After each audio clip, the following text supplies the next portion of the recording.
Wildlife is unpredictable, and wildlife watching takes time, planning, understanding, and most of all, a true passion. I work full time on a computer, and for the most part, am reluctantly caught up in the day to day, busy, rushed, and constantly plugged in. And yet, life can feel disconnected and so unreal.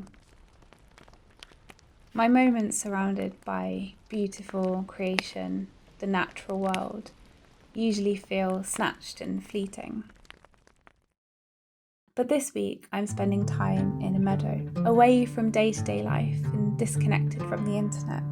And I'm staying somewhere rather unusual. This week I'm staying in a wagon.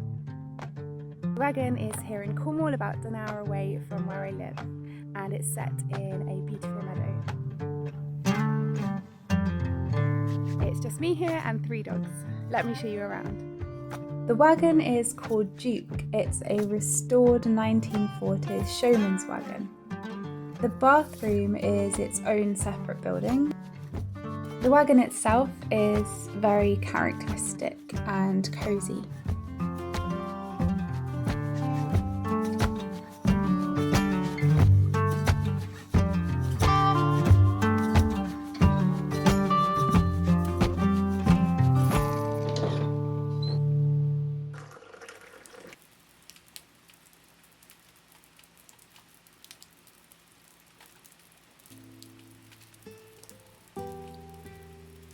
It took me a couple of days to really relax. At first I felt a bit impatient almost, or a bit like there was something else I should be doing or checking. As soon as I pushed past that, something special happened. I started to feel creative, like I've not felt in a long time.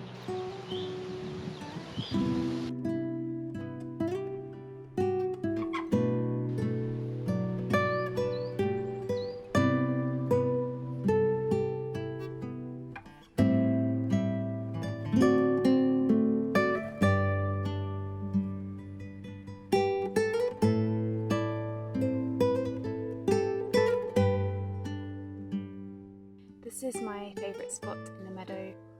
It is tucked away behind some wildflowers and next to a hedgerow that borders open fields. This week I really wanted to draw, I wanted to paint, I wanted to write with pen and paper instead of using a keyboard.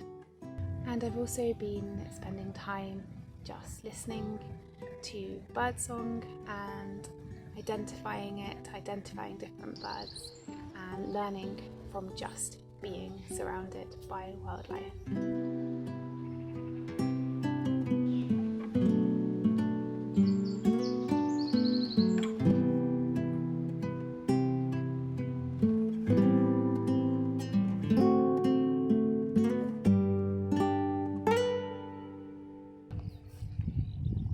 It's a week later now and I'm here at Polyjoke in the Wildflower fields, and I wanted to finish this video by sharing with you a poem that I have come across recently that really resonates with me and I think fits the theme of this video well.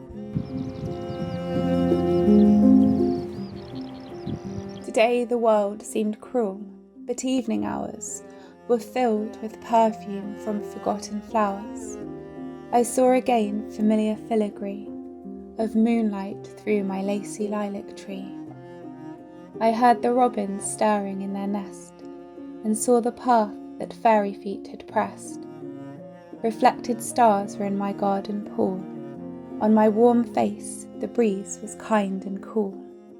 The silence seemed to speak. My head was bowed. Then ramblers that had grown into a cloud lifted my eyes that tear-washed now could see the beauty that today was lost to me.